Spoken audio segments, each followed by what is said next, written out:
In this video, we're going to discuss some of the equipment that exists in a typical home network. Most home networks consist of at least two separate networks. The first network is the public network that's coming in from the service provider. Usually in a home, this would be a cable provider or a DSL provider. The DSL provider or cable provider network does not use the same protocols and transmission methods as does an Ethernet network. So the one thing that you're going to see in almost every home network is some type of modem. And what the modem does is it converts the signals coming in from the provider. In the case of this modem, this is a cable TV modem from the cable television provider.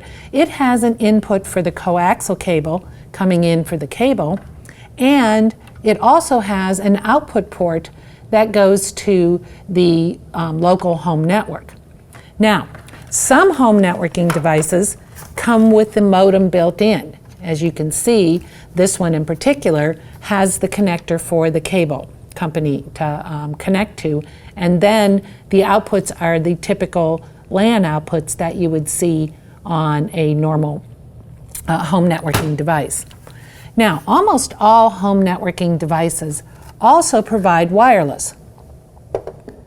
So once we have our connection made to the outside world, we then have to connect the internet provider to our home network.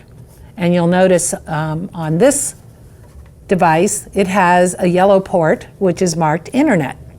Now, one thing you'll notice about all home networking devices, from no matter what vendor they are, is they're typically configured very similarly. You'll notice on this one here, it has an internet in port and also has the LAN connectivity ports.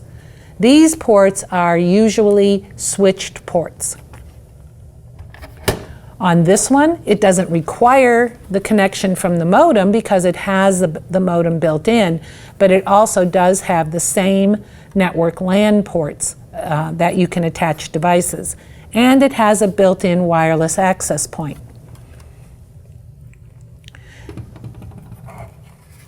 Wired ports on a home networking device, and usually these are typically called wireless routers. And the reason that they are called routers is that the ports are separated into two separate networks.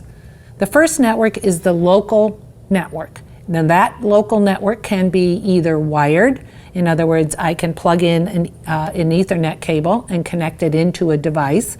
I can put my standard Ethernet port, and all of those devices will be on the same network. Usually on a home network, wireless devices connect into the same local network as the wired ports.